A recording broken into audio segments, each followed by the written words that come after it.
kalalabs! Welcome back to another vlog. Another day, another luto-luto time. Today is the day na babiyahe tayo sa Pilipinas. Pero, first is, nagpe-prepare muna ako ng pagkain nila Papa Dave. Nagawan ko na siya ng salad, yung wheat berry salad. And now, gumagawa ako ng shepherd's pie. So, nagigisa lang ako ng celery, carrots, onion, and garlic. And ilalagay natin yung beef. Itong shepherd's pie ko mga kalalabs, wala siyang red wine, no? Pwede kayo maglagay ng red wine or beef broth. Hindi ako naglalagay nun. So, kayo na lang bahala kung ano yung gusto nyong ilagay sa shepherd's pie nyo. Pero this is the way I make it. So, if ever na gusto nyong i-follow, go. Kayo na ang bahala dyan. Pero, ito yung ways ko ng paggawa ng shepherd's pie. Kanya-kanya tayo ng trip. Hindi to kompleto yung yung ingredients niya. As long as mapapalasa mo siya ng shepherd's pie, then that's good. Basta sakto yung lasa niya. Ayan, ginigisa ko lang tong beef. Kanina pala, na-busy ako mga kalalabs kasi inayos ko ulit yung aking luggage. Nag-over yung yung bigat ng timbang. So, nagbawas ako ng tinanggal ko yung ibang damit na dadalhin ko sana. Sabi ko, hindi ko naman siya masyadong kailangan kasi nga, may mga naiwan akong damit doon sa Pilipinas nung last na uwi namin. Sabi, hindi na ako magdadala niyan. Tinanggal ko siya. And then, sabay lumabas na rin ako. Bumili ako ng vitamins lang sa Shoppers. And, yun na yun. And, I'm ready to go later. Except pa dun sa yung mga iba pang gamit na kailangan ko. Mga, mga skincare, ganyan. Kunti lang naman na yun. Yung personal backpack ko lang naman yung kailangan kong i-impake mamaya. Ayan. Okay, ito itsura niya. Ayan. Lapit ko kayo. Etong pot na to, pagpapakuluan ng patatas. So, mamaya ko to titimplahan. Maglalagay din pala tayo ng dito. Thyme. So, may thyme ba ako? Kung wala akong thyme, okay lang. Thyme, where are you, thyme? Parang wala yata akong thyme na ubusan ako.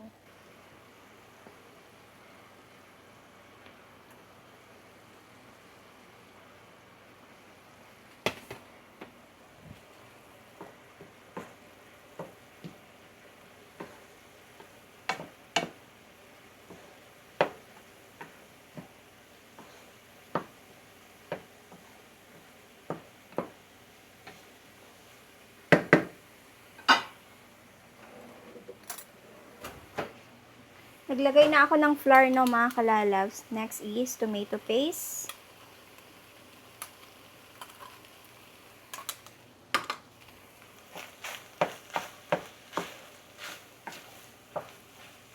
Kung gusto nyo pa ng mas maraming tomato paste, you can add more.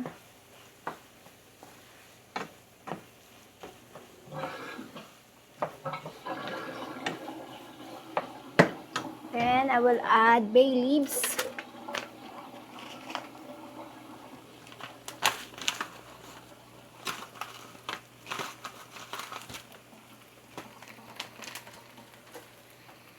Then, add tayo ng water.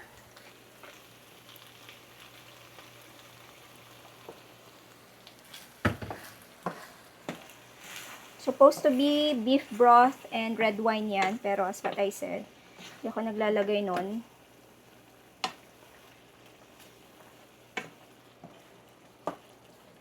Water yung nilagay ko.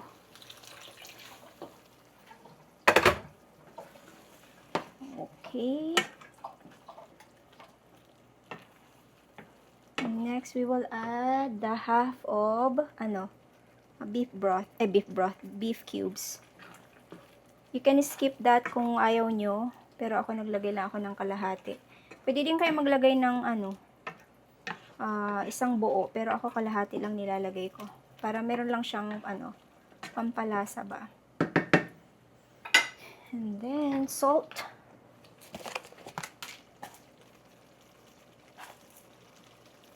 Yung black pepper.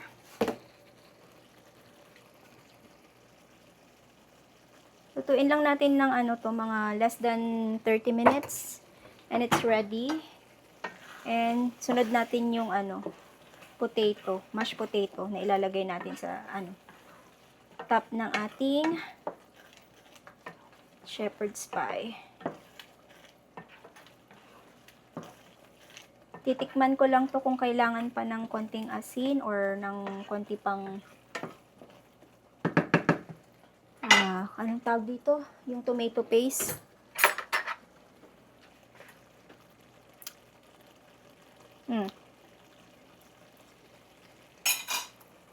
Perfect. Okay na yan. Gawa na tayo ng mashed potato, mga kalalabs. Kukunin ko lang yung aking food processor. Kasi tapos na yung yung ilalagay natin sa shepherd's pie na beef. Ito siya. So medyo naparami yung yung beef, but that's okay. Ibabalance ko na lang siya. Let's balance it para hindi masyadong ma-overpower naman. Okay. Hindi ko alam kung na-share ko na sa inyo before ang paggawa ng mashed potato. Pero, let me share it to all of you kung paano ko siya gawin. So, first is, lagay natin sa food processor. Kung wala kayong food processor, you can use yung manual lang na imasa-masa nyo yung patatas. Pero nilalagay ko talaga siya sa food processor kasi mas mas creamy yung texture ng mashed potato. And then mag-a-add lang ako ng butter. Some butter. Tansya-tansya nyo lang yung butter nyo. And then I will add salt.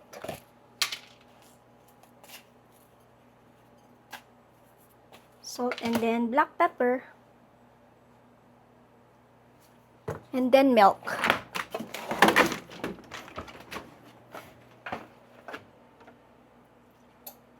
There. Tapos, takpan. Nasaan yung aking tawag dito? Ayun. Kumbaga kung ang ahas to na, tuklaw na mi. Saksak natin to.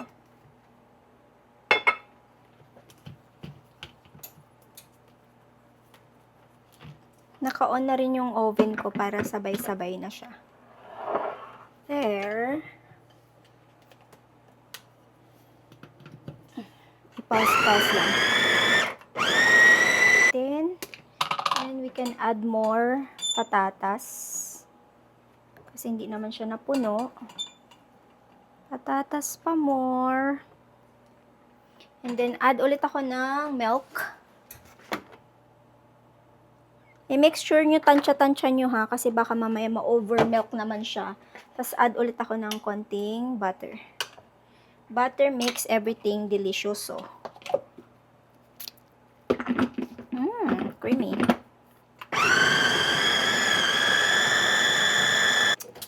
Kuha tayo ng spatula. And then, we will add some here sa ating mixture na beef. Tapos, ang gagawin ko, iniiwasan ko yung buo. Mayroong siyang buo-buo pa sa ibabaw. There. See? Kailangan hindi siya masyadong watery, no, mga cats. Or, huwag nyo siyang lagyan ng sobrang daming milk para hindi siya masyadong basa.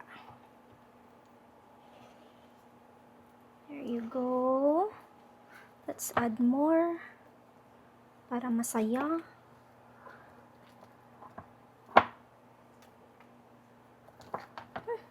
There. Okay. Pantayin lang natin para pantay yung ano. And sa ibabaw nito, mga kalalabs, mag-a-add tayo ng melted butter. Kunti lang naman, so that yung ating ibabaw ng ating shepherd's pie, if ever na nakita nyo na yung vlog ko before na meron akong pinakitang shepherd's pie dyan, ang ginawa ko talaga, nilagyan ko siya ng melted butter para magkulay golden brown siya. Yung hindi naman sunog, no? Yung kulay golden brown. And then, mag-a-add din ako ng parmesan cheese, but if you don't have parmesan cheese, you don't need to add parmesan cheese, okay? Trip ko lang yun. Pampadagdag lasa ba? Okay? Magme-melt lang ako ng butter, and then saka natin ito ilalagay sa ibabaw, and then i-bake natin siya. Ganun lang siya kadali. Okay. Of course, lalagyan natin siya ng konting design. Yung para ano ba? Konting arte.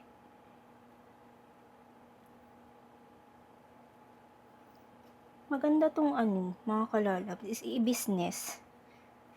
Kung ano, may oven kayo, tapos gawa-gawa kayo ng ganito. Maganda siyang i-business. Okay, there you go. Lagay na natin yung butter, mga kalalabs. Taran. There you go. And then, parmesan cheese. Na malapit na siyang maubos.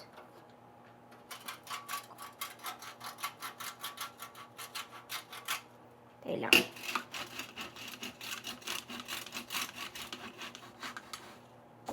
Technique yun eh. Charan! There you go. And that's perfect. Ready na tong i-bake. Hindi pa siya nabibake pero pwede na natin kainin yan. Looks so good. Bake time. Ooh. There you go. Ngayon, next na gagawin ko is lilinisin ko yung kitchen. And tapusin ko yung aking pag-iimpake. And then we're good. Tapos na yung aking trabaho. Bago umalis, na busy pa. Tela, i-transfer ko yung ano. Okay. Meron pala akong ano dito, 3 pieces na prosciutto. Transfer ko siya sa ibang container. Kasi pag nakalagay siya dito, tapos naka-open siyang ganyan, nagda-dry yung prosciutto. There you go. Ayusin ko yung ref para madali nilang makita yung pagkain sa ref at kung ano yung pwede nilang kainin. Kasi kung hindi nila yan gagalawin. Like, alam niyo yun. Okay, linisin ko lang yung kitchen. And then after this, try ko mag-edit ng vlog. Para hindi ako matambakan, i-upload. And then yun, yung ating mga kaganapang sobrang busy. Gusto ko laging malinis yung kitchen ko. Ayoko ng sobrang kalat ba. Ayan. Okay. Nandito na si Papa Dave. Sabi niya, kain daw siya. Kasi gutom na daw siya. So, ito yung nag-iitsura ng ating shepherd's pie. And tayo ay i-measure ko siya para ano, sakto yung kanyang hiwa.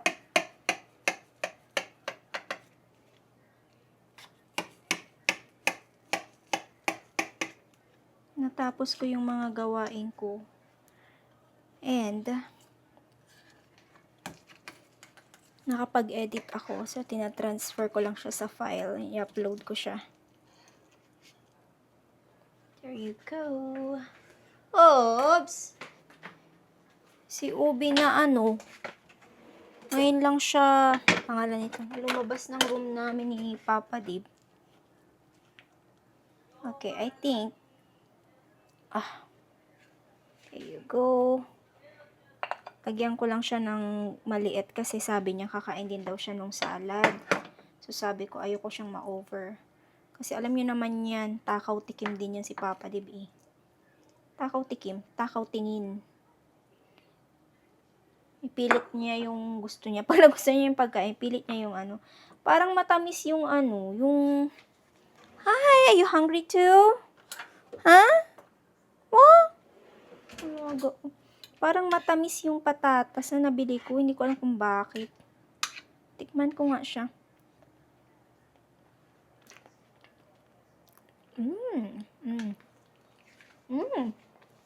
What? What? Come here. Si Ube, kung yung ano niya, tingnan niyo siya, nakikita niyo ba siya? Ayan siya, oh. Hindi siya pumupunta dito. Hindi siya lumalampas. Depende na lang. Tela, i-open ko to.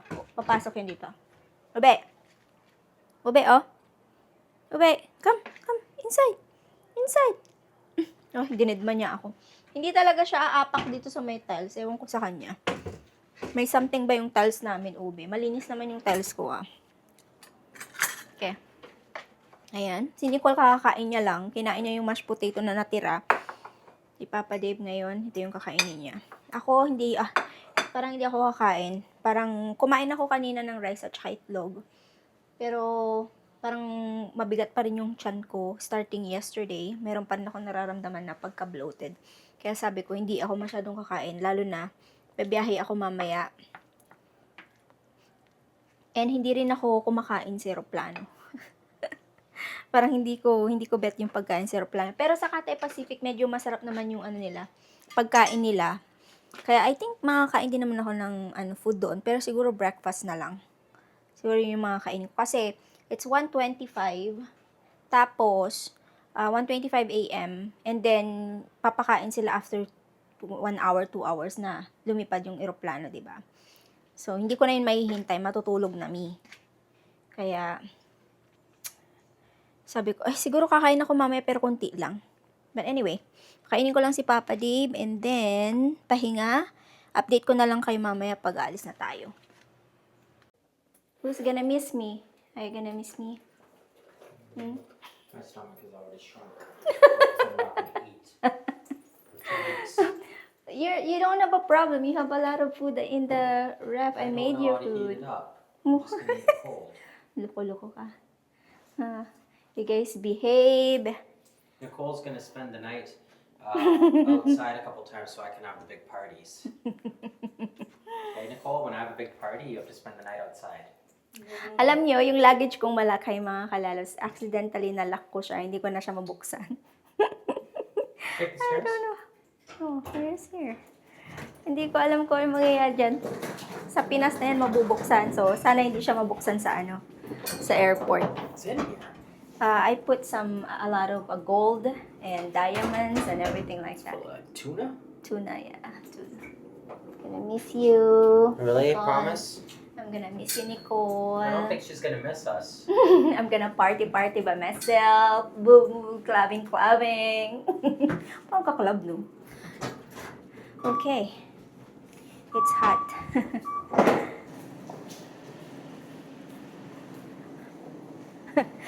Nabibigatan siya dun sa luggage ko. Ako nga, hindi ako nabibigatan.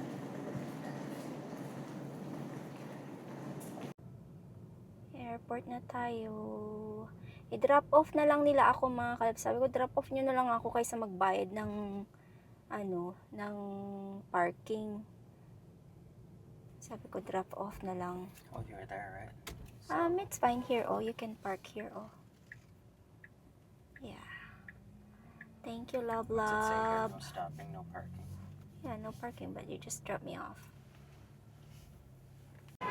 Yeah, because it's 7 kilos, right? Bye, guys. Love you. Anything else? Behave. Would you? Message. Love you. Bye-bye. Take care. Make sure that you call me every day, okay? Make sure Yeah. you call me when you're done the check-in and the customs. You got your passport? Yeah, I did. Okay. Bye, guys. Bye, sweetums. Love you. Bye-bye. Bye. Yeah. Bye. Nasa loob na ako ng airport, mga kalalabs. Ngayon lang ako nakapag-update sa inyo. Kasi syempre, drop off ako ng luggage. And do it yourself, of course.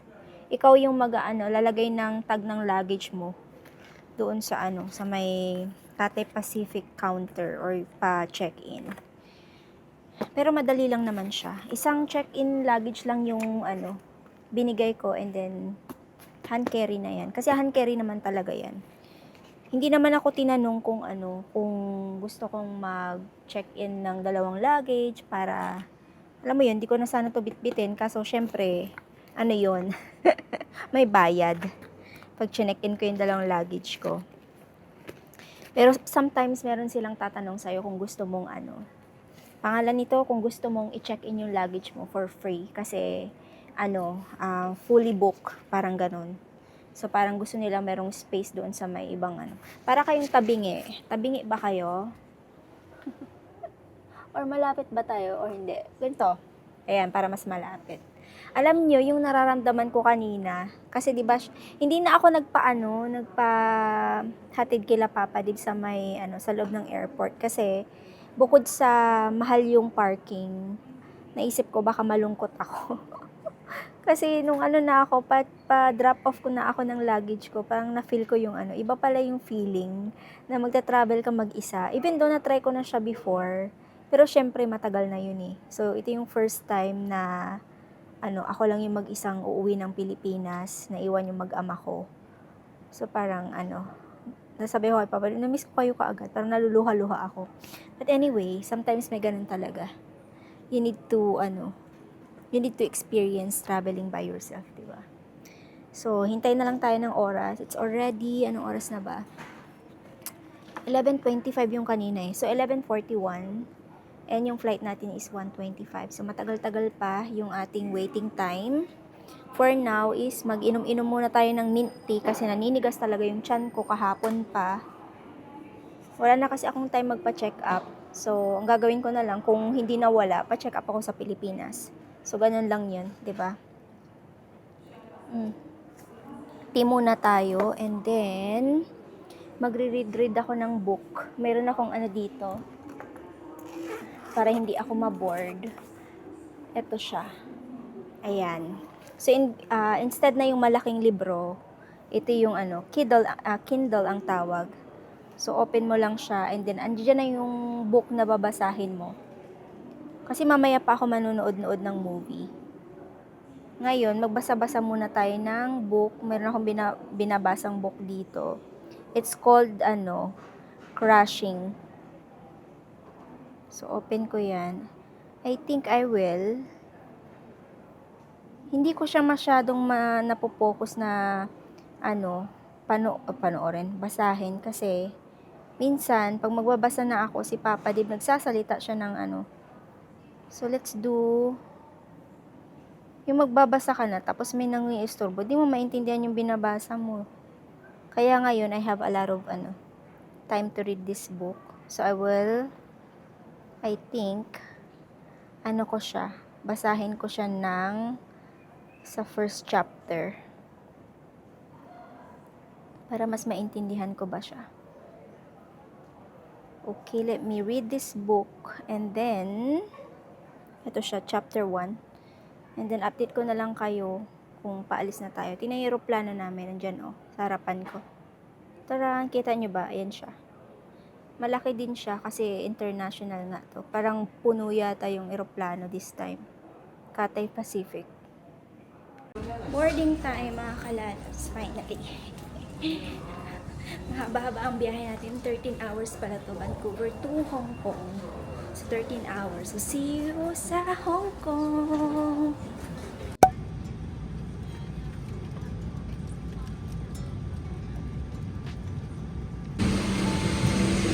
Touchdown, Hong Kong.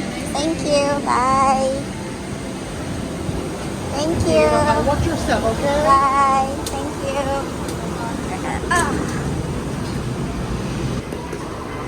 First time kong connecting flight sa Hong Kong. So, hanapin ko yung transfer and then yung gate ko. Kasi yung flight natin next will be 7:35 a.m. Doon sa monitor ng eroplano, walang nakalagay na Clark. Ang nakalagay Manila. So, iniisip ko, nasaan yung Clark? Eh, sa Clark ako laland hindi sa Manila. Finally, natapos yung ating 13 hours flight. Next naman is waiting time. Of course, waiting time 2 hours and then flight will be 2 hours. Masakit yung ulo ko. Uminom na ako ng gamot. And gusto ko uminom ng kape. Kaya lang, meron silang Arabica dito. Mag-order yata ako ng kape. Mag-order tayo ng kape. Deserve natin yan. B, wala tayong tulog. So ito, dito tayo mag-order ng kape natin. Madali lang yung sa mga kalas, yung transfer. Kaya, mabilis din ako. Hello! Can I get one coffee? What's your coffee here? Let me just check. Can I get one Americano hot? Americano hot. Yes, please. And with milk. Which size?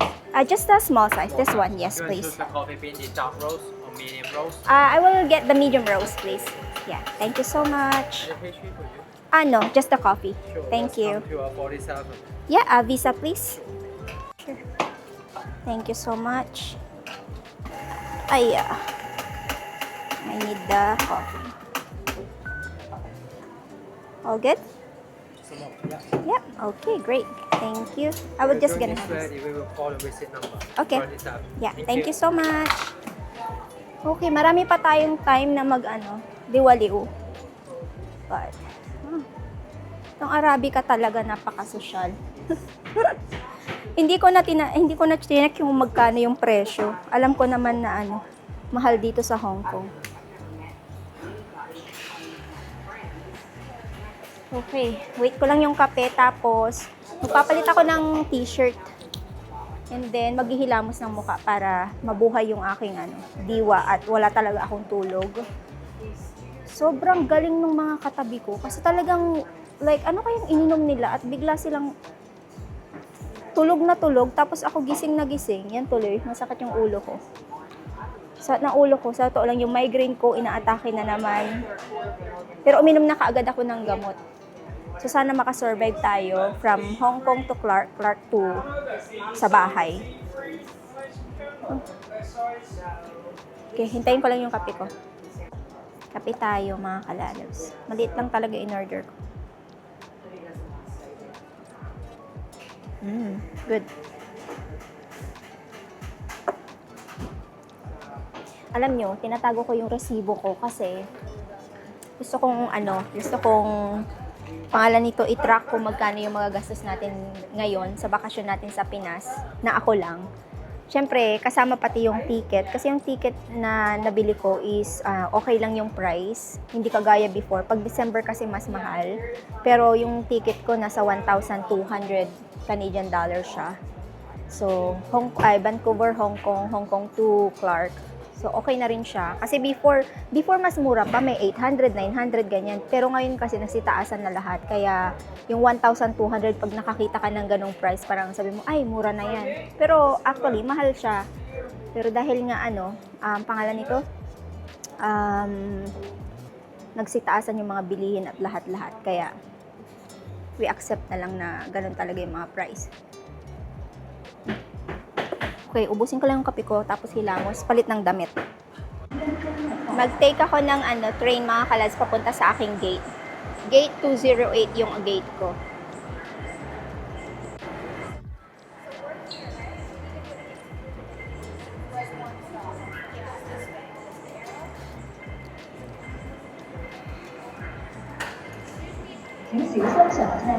Please board the train. 请小心上车。请勿靠近车门，请沿途紧握扶手。乘客下车，请所有 Please exit from the train. 请所有乘客下车。 Nakapaghilamos na ako mga kalalabs. Alam nyo ba, hindi ko naalala na yung mga t-shirt pala na dala ko, wala sa hand carry ko, nilipat ko pala doon sa malaking luggage ko, yung chinek-in ko. So, ang pinalitan ko lang yung pantalon ko kasi yung suot ko from Vancouver to dito sa Hong Kong, gusot-gusot na. Hindi na siya presentable na tignan. So, pinalitan ko lang yung pantalon ko. And then, yung t-shirt ko, okay pa naman siya. Hindi naman siya madumi. So, yeah, tsaga-tsaga lang kasi magbabiyahe lang din naman ako ng mahaba-haba din from Hong Kong to Clark, 2 hours, and then Clark to sa bahay. So ilang oras din 'yon. So okay na tong damit ko, no. Basta mabango ako, okay na 'yon. 'Di ba? Anyway, I'll be ending my part 1 solo travel going to the Philippines dito kasi medyo mahaba-haba na yung vlog ko, no, mga kalalab. So, abangan niyo na lang yung susunod na vlog. Sa susunod na vlog, nasa Pinas na tayo. Kasama na natin si Aling Marites at sila Papa. Excited na ako. So, sana excited din kayo manood ng vlog. So, I'll be ending my vlog here, mga kalalab. Salamat po sa pagsama sa akin sa araw na to. Sobrang busy ng vlog na to and sana hindi siya masyadong mahaba. At sana hindi kayo maboard kung mahaba siya. So, thank you all for watching. See you on our next vlog, mga kalalabs. Love you all. Bye-bye!